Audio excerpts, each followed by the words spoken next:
वो मामला ये है कि जभी भी कोई एग्ज़ाम होता है, उसके बाद उसका रिज़ल्ट हम डिक्लेयर करते हैं, यानी की डिक्लेयर करते हैं और अभ्यर्थियों को बताया जाता है कि भई किस सवाल का जवाब क्या है।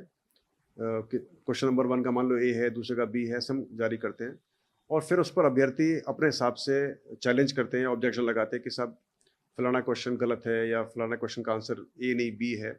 और जब वो ऑब्जेक्शन लगाते हैं तो फिर वो एक प्रूफ सबमिट करते हैं उसका, यानी किसी बुक का कोई फोटोस्टेट करते हैं या उसका एक स्कैन लेते हैं और वो सबमिट करते हैं अपने आर्ग्यूमेंट के सपोर्ट में। और फिर यहाँ पर हमारी एक कमेटी होती है उसकी जांच करती है एक्सपर्ट्स की उन सब चैलेंजेस को और उसके बाद फिर एक निर्णय लेते हैं कि भाई उनका प्रूफ माना जाए कि ना माना जाए।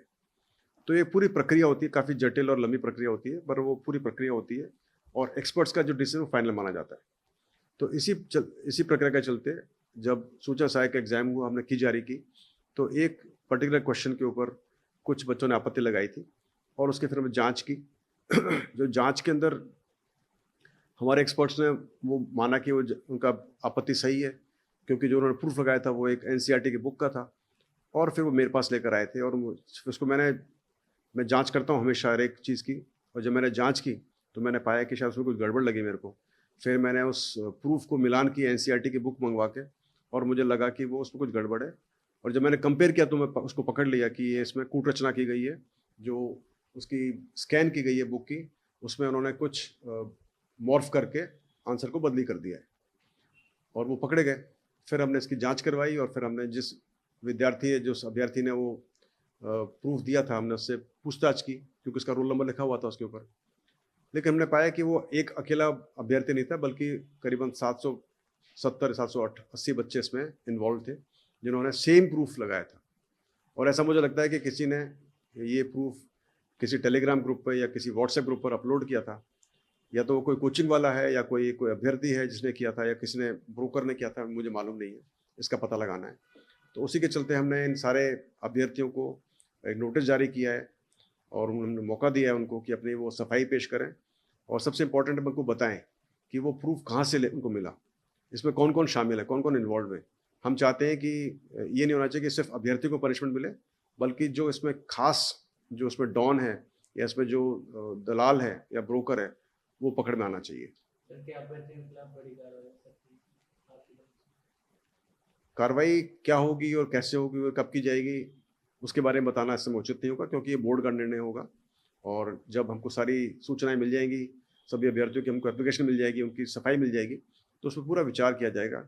हम कोई अभ्यर्थी हमारे खुद के बच्चे हैं, हम उनके खिलाफ नहीं हैं, हम चाहते नहीं कि, लेकिन हम चाहते हैं कि अभ्यर्थी या हमारे जो बच्चे हैं, युवा हैं, वो सीधे रास्ते पर चलें। यदि वो एक कूट रचित डॉक्यूमेंट को नहीं पहचान पाए और उन्होंने कोशिश भी नहीं की इसको मिलाप किया जाए, सिर्फ किसी के बोलने से कि भाई सोशल मीडिया पे डाल दिया, उसको अपने आगे भिजवा दिया अपने आपत्ति के तौर पर, तो ये उचित नहीं है। वो एक जिम्मेदार युवा है, सूचना सहायक बनने जा रहा है, इंफॉर्मेशन असिस्टेंट बनेगा वो सरकार के अंदर।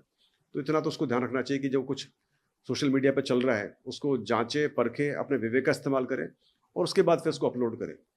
तो यदि उसने गैर जिम्मेवारी तक कार्रवाई की है, उसका उसको फल तो भुगतना पड़ेगा। देखो ऐसा है, मैं कर्मचारी चयन बोर्ड के अध्यक्ष आलोक राज जी से निवेदन कर रहा हूँ कि आप जिन छात्रों पे कार्रवाई करने की बात कर रहे हो, आप मेरे को उनका दोष बता दीजिए कि उन लोगों का क्या दोष है। वो भोले भाले बेरोजगार छात्र है जो तैयारी कर रहे हैं, किसी एक लड़के ने पीडीएफ के साथ में छेड़छाड़ करी, उन्होंने लगा दी, उन लोगों को मिल गए किसी ग्रुप में, और आज आप उन निर्दोष युवाओं के ऊपर कार्रवाई करते हो, तो ये उन लोगों के ऊपर अन्याय होगा। मैं इन बेरोजगार युवाओं के साथ में मजबूती से खड़ा हूं कि ये छात्र निर्दोष है, इनके ऊपर कार्रवाई नहीं होनी चाहिए। हम कार्रवाई की मना नहीं कर रहे हैं आपसे, आप कार्रवाई करनी है आपको तो आप कार्रवाई करिए। जिसने ये कृत किया है, जिसने पीडीएफ के साथ छेड़छाड़ करी है, कार्रवाई उसके ऊपर करिए। लेकिन अब निर्दोष छात्रों के ऊपर कार्रवाई करके आप कौन सा मैसेज देना चाहते हो? मैं पूछना चाहता हूं आलोक राज जी से।